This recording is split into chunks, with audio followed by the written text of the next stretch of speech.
que era tratando este problema, si recordáis, ¿no?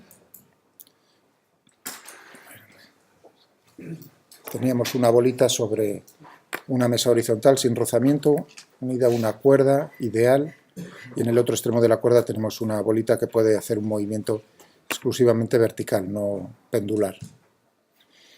Y nada, tenemos que ver cómo podemos resolver esto con vosotros con las leyes de Newton, ¿de acuerdo? En coordenadas polares, pero este problema, os estaba diciendo hace un momento, todas estas ideas acerca de estos problemas bonitos son del libro que yo os propongo, y está en el capítulo 7, no en el capítulo así tan, el 1, por ejemplo, que es donde trata las coordenadas polares, sino en el 7. El 7 trata de la mecánica, es el segundo que trata, el 6 es de el cálculo variacional, que es una introducción al capítulo 7.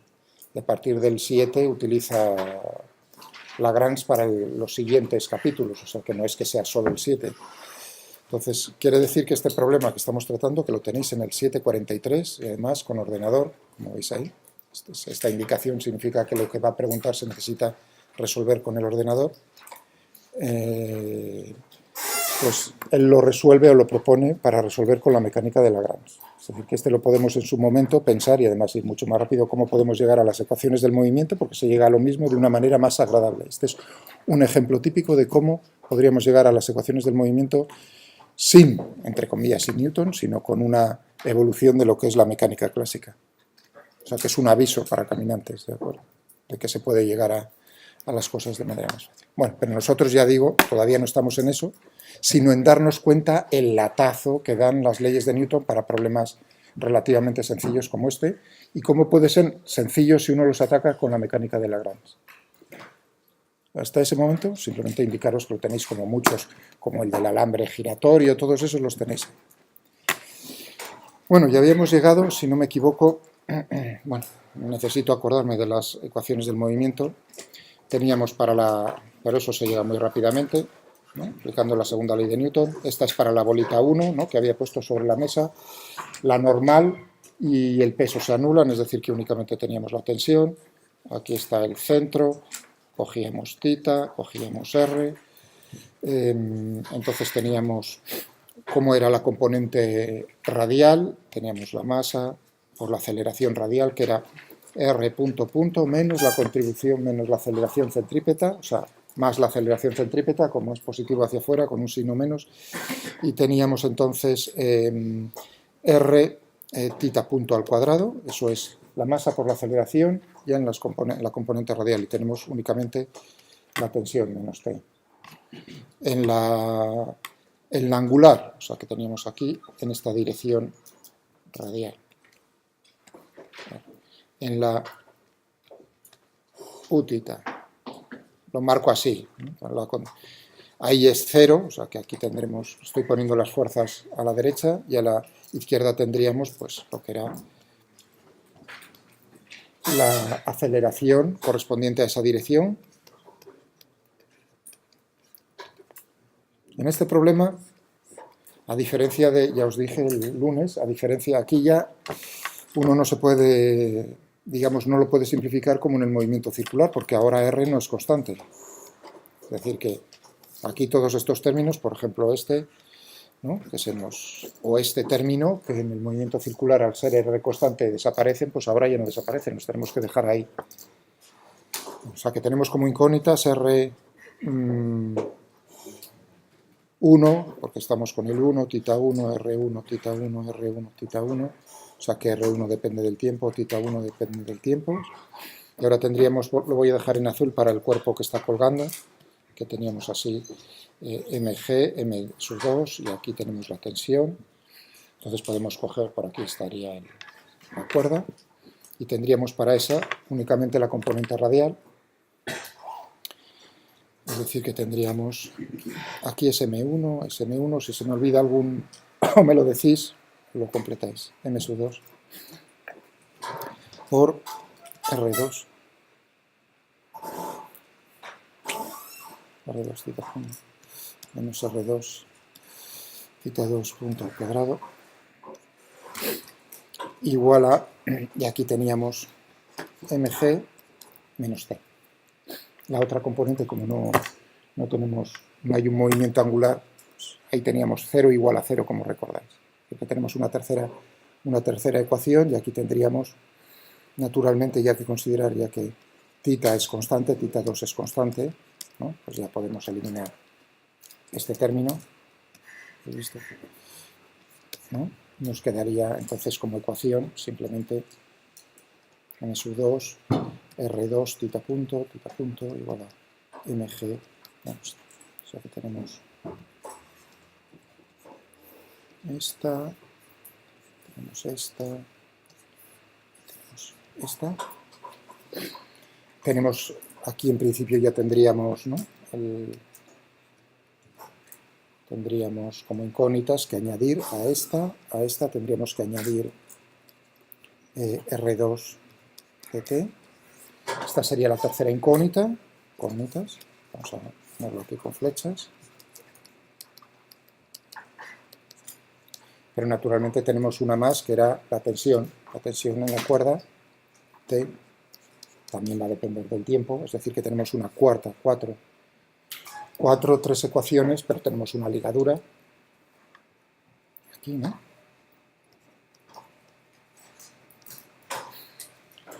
¿Qué teníamos con la ligadura? Que la longitud de la cuerda L, la longitud de la cuerda es constante, y L era R1 más R2. Eso quiere decir que teníamos aquí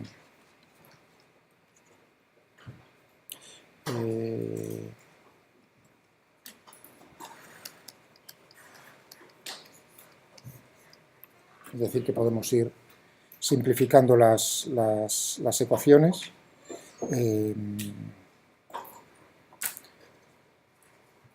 Es decir que tendríamos 1, 2, 3,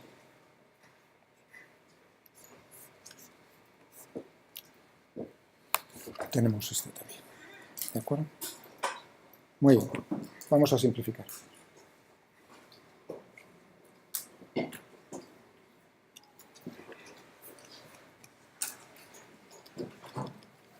Para llegar, fijaos tenemos ahora a las dos ecuaciones del movimiento, son 2 grados de libertad.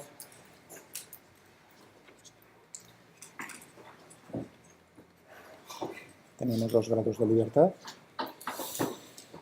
Y yo lo voy a poner todo en función de R1 y θ1. Vamos, teníamos en la primera. O vamos a ver si nos cogemos en la última que he escrito. ¿Qué tenía en la última? Tenía m sub 2 R2 punto igual a m sub 2 g menos t. Es decir, que aquí tengo t igual a m sub 2 g menos R2 punto. Paso a la izquierda, paso a la izquierda. Ya tenemos t. Y teníamos en la 1, teníamos m sub 1 R1 punto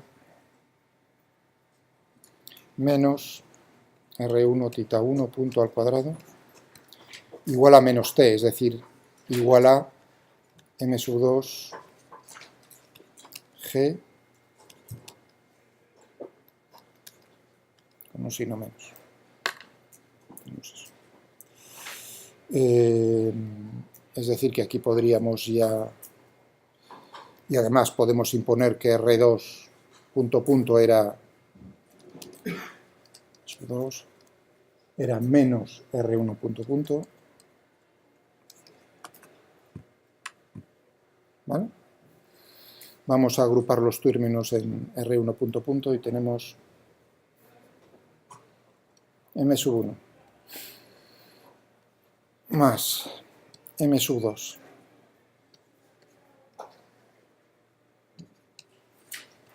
que no me equivoque, este término, esto por esto, menos, pasa al otro lado sumando.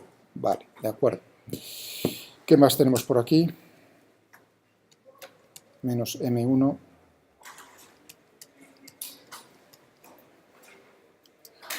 y ¿qué más teníamos por aquí? Menos m sub 2 por g. Creo que no me he equivocado, ¿no?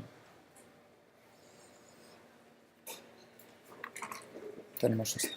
Y luego, ¿qué teníamos aparte de eso? Teníamos esta, era la en esa dirección, en la otra dirección que teníamos M1 por R1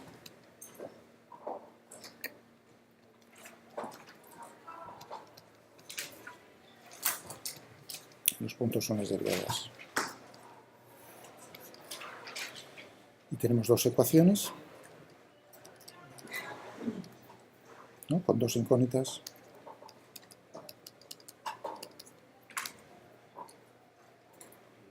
¿Sí?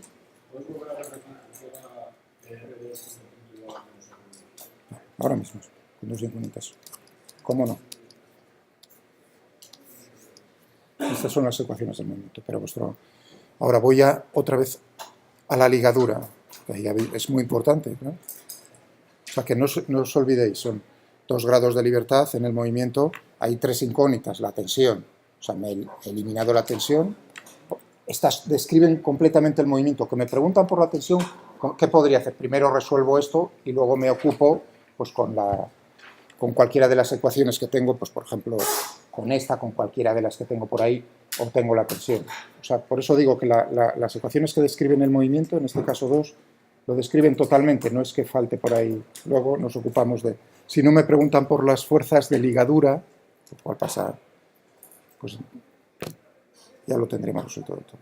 Entonces, las ligaduras son muy importantes. Ya habéis visto que es tan sencillo que se pasa tan rápido sobre esa ligadura, se aplica tan rápidamente que, ¿no?, uno lo pierde de vista. Si lo expresamos la ligadura luego también en coordenadas cartesianas, es imposible pasar tan rápido por ella, porque nos da una guerra tremenda. O sea, voy a repetir, luego me dictáis si hace falta, bueno, lo tengo ahí en el ordenador, pero me dictáis si hace falta.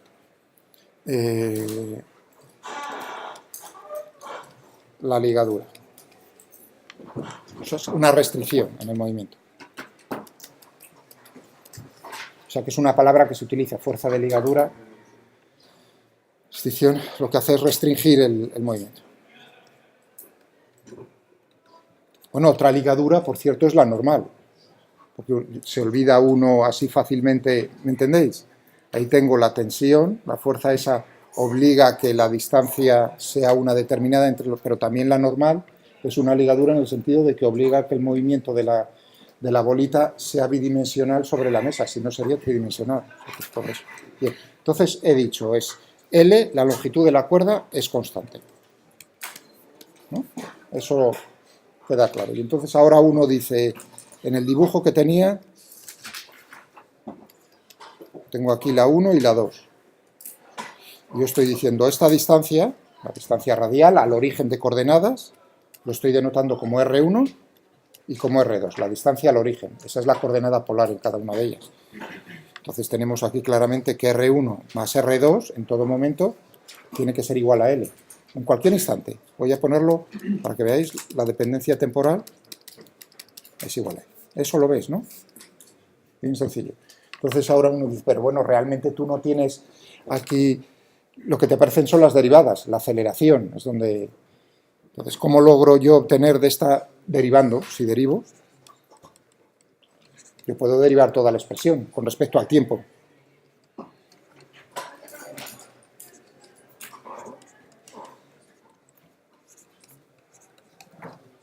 De todo esto. Lo de la izquierda y lo de la derecha. Pues, ¿qué me queda?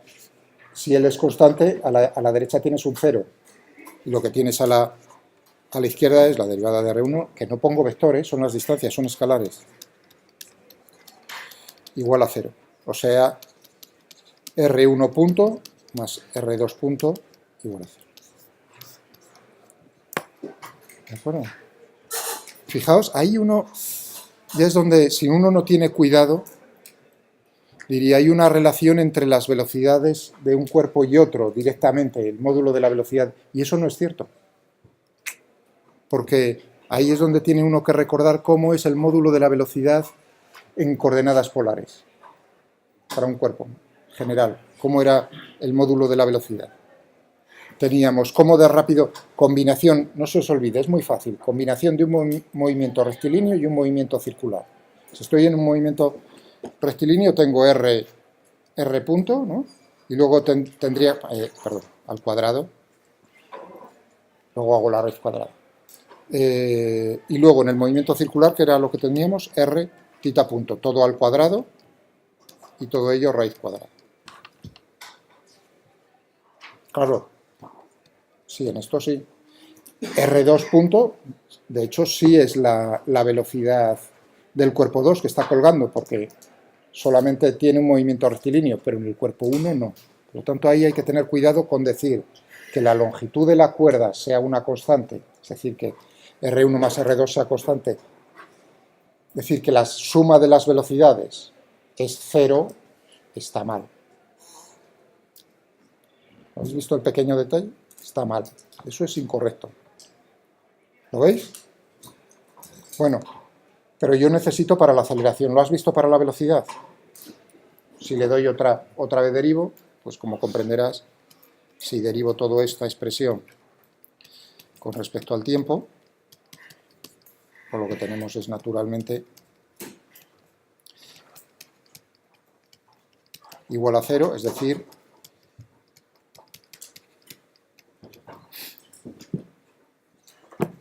y ya está. Si lo quisiésemos poner en coordenadas cartesianas, por ejemplo, ¿vale? Vamos a cogernos y a ponerlo, imaginémonos que estamos trabajando en coordenadas cartesianas. Entonces tendría, fijaos, para las ecuaciones del movimiento de la pelotita que está por encima, tendría la aceleración en x, max, o sea, mx punto punto, igual a, como es la... O sea, que tendría para la bolita aquí arriba, ¿no? Tendría aquí el eje x, tendría, por ejemplo, el eje y, si queréis, y el eje z, si queréis, entrando en la pizarra.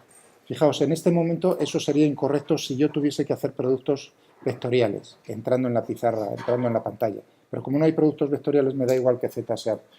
Por una razón lo hago positivo entrando, digamos, para más fácil tratarla. Pero si tengo productos vectoriales, entonces eso no podría ser así. Si pongo x e y, tiene que estar z saliendo.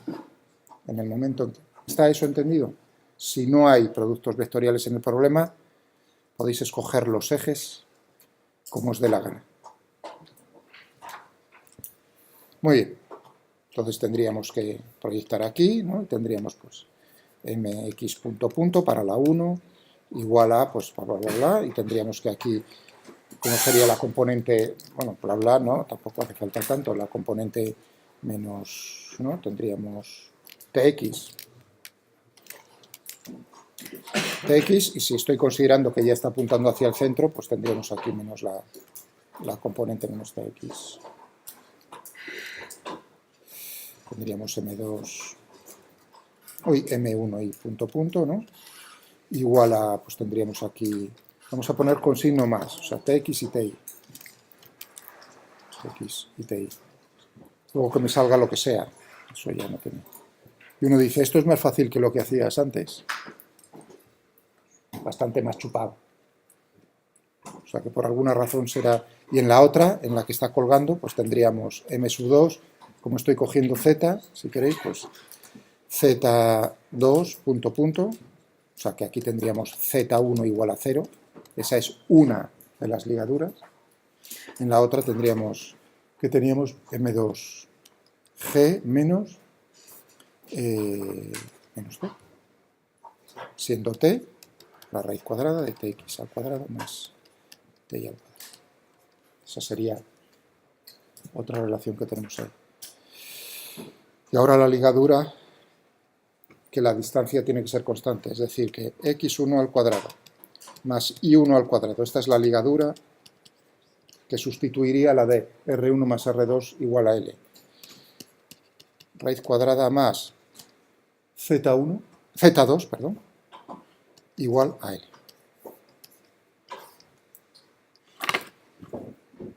No tiene ningún problema, en principio, hombre, no es tan agradable como... Ahí ya es donde empieza uno a ver. ¿Y dónde vienen los problemas? Porque naturalmente aquí entre x1 punto punto y 1 punto punto y z2 punto punto hay una relación a través de eso. ¿Cómo llego a la relación explícita para lograr eliminar por ejemplo, z2 punto punto, ¿no? Porque es lo que quiero. Tengo que derivar con respecto al tiempo 2 veces esto.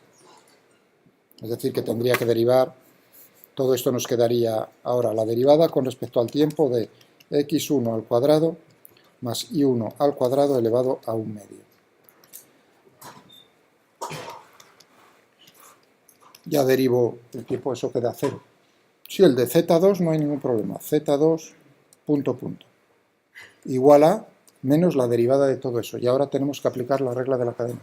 Es decir, que tendríamos que poner menos 1 medio por x1 cuadrado más y1 al cuadrado elevado a menos 1 medio por voy a ponerme aquí a la derecha, 2x1 por x1 punto más 2 y 1 por y1 punto. Esto es el por, cuidado que no me entra todo en la misma línea. Y esto, perdón, es la derivada primera. No el doble punto, sino el... Ya empieza. Y ahora viene la traca final, que tenemos que derivar con respecto al tiempo todo este pedazo de... ¿Y ahora dónde están las dependencias temporales? Están aquí, están aquí, están aquí, están aquí, están aquí, están aquí. Vuestra cara lo ha dicho, en ese momento. Que se puede hacer, indudable. Si tienes el ordenador, también te hace la regla. O sea, que se puede hacer a mano. No hay nada que nos impida empezar a derivar ahí. Pero ya veis que entonces la ligadura queda de una forma... Y hay que meterlo aquí en las ecuaciones. Es decir, que se puede llegar a las ecuaciones en coordenadas cartesianas. Yo no he dicho en ningún momento que no se pueda llegar. O sea, si habéis percibido esa cuestión de que yo he dicho es imposible, yo no he dicho en ningún momento que sea imposible. Yo he dicho que no es tan agradable. Y ahora viene el momento de, fijaos, voy a poner puntos suspensivos, ya os imagináis cómo queda de complicado en coordenadas cartesianas las ecuaciones del movimiento. Por lo tanto, merece la pena plantearlas, fijaos qué sencillas, ¿sí? A pesar de que sencillas han quedado en coordenadas polares. Son sencillas, es un problema muy sencillo, ¿no? Eso como respuesta... Y en algún momento lo tenía que hacer. Pensaba hacerlo quizás con el otro problema que tenía después, pero me da igual, con cualquiera de ellos me iba a pasar esto. O sea, que tenemos las ecuaciones.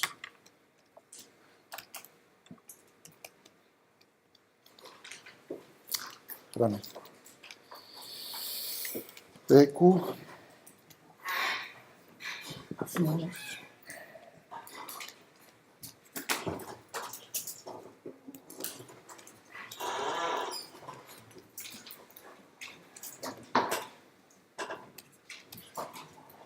No merece la pena, no merece la pena.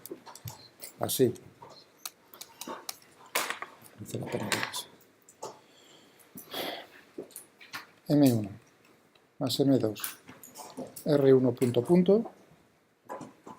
¿Qué teníamos más? Menos tita 1 punto al cuadrado, ¿no? Igual teníamos menos M2. Menos M2. Bueno. Y luego la otra era M1.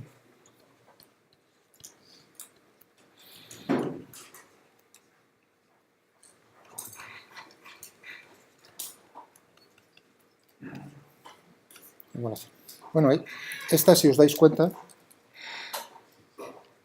fijaos que me aparece M1, yo puedo sacar factor común M1, es la misma ecuación, es independiente de la masa esa.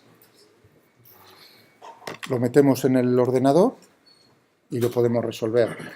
O sea que tendréis un archivo ahí cuando os lo descubra, que es lo que está haciendo ese que estáis viendo aquí por detrás. Eso por detrás, ya sabéis que ha resuelto esas ecuaciones.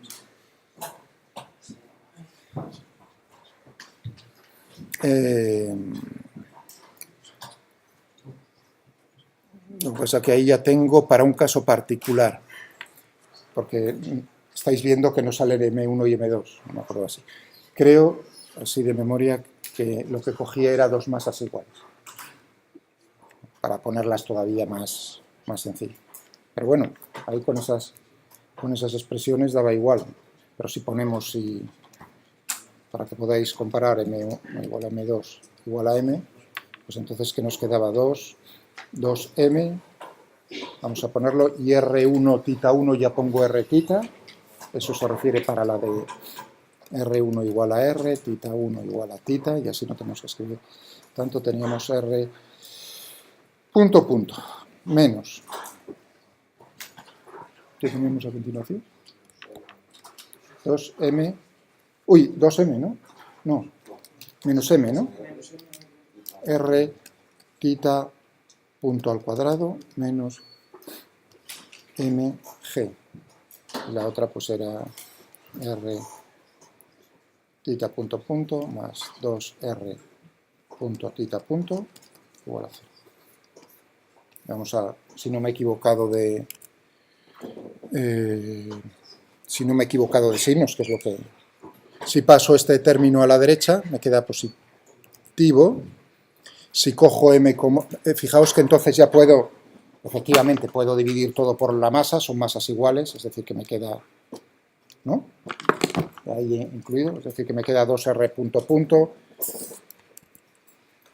R tita punto al cuadrado menos G, efectivamente. Muy bien, pues no nos hemos equivocado, no me he equivocado en los signos. ¿Veis cómo lo meto ahí en el n de solve, como siempre? Y le doy las condiciones iniciales. Fijaos que es en la derivada, vamos a ver, en la derivada segunda en R y en tita. Eso quiere decir que tengo que dar tanto tita en 0 como tita punto en 0, R en 0 y R punto en 0, que es lo que tenemos por aquí, las 4. Y ahí, bueno, pues ya, digamos, hago cosas con los eventos a ver qué es lo que está ocurriendo ahí. Los eventos se refieren al punto de máximo acercamiento y máximo alejamiento.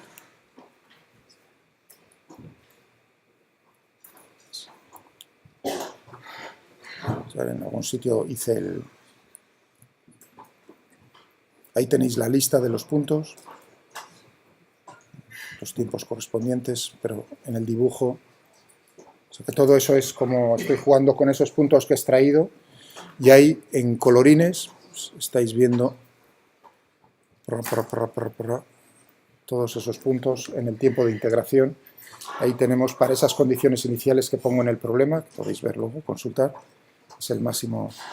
No son trayectorias cerradas, eso es la cosa interesante, porque uno ve eso y a lo mejor cree, es como elipses, que no son elipses, porque va girando el eje, es decir, que es lo que uno puede ver aquí. Era de esta, ¿no? O sea que no termina de cerrarse. Y bueno, ya con 8, hacia el centro, ahí ya uno puede jugar con todo lo que queráis. Aquí tengo, por ejemplo,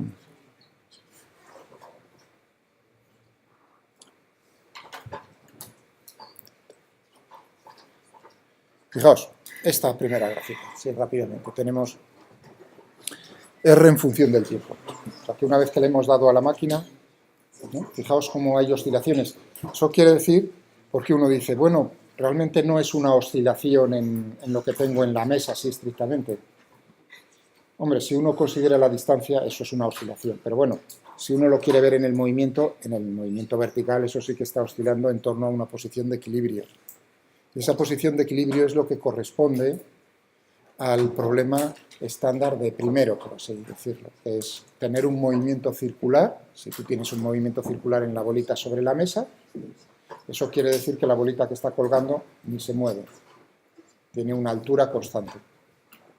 O sea, que está, digamos, esa es la posición, entre comillas, de equilibrio en torno a la cual está oscilando. Ya os podéis imaginar que uno puede, entonces, aproximar las ecuaciones, cogerse los términos lineales y a continuación pues ver cómo son las oscilaciones armónicas que tiene uno aquí. Y eso se puede hacer a mano. O sea, eso no tiene simplificación. Bueno, ahí estoy. Pero eso quizás para el día al día. Que tengáis también el ordenador. Y la bolita que está sobre la mesa no tiene puntos de equilibrio. Está, digamos, es R, lo que es la distancia. Si tú lo miras, es decir, es cómo se desvía de la trayectoria circular. Recuerdo haber jugado con él, acercarme a esa posición, y entonces lo que hace la bolita es como casi una trayectoria circular. Va, pin, pin, pin, pin, pin, pin. Bien, voy a un momento a... Si no, luego...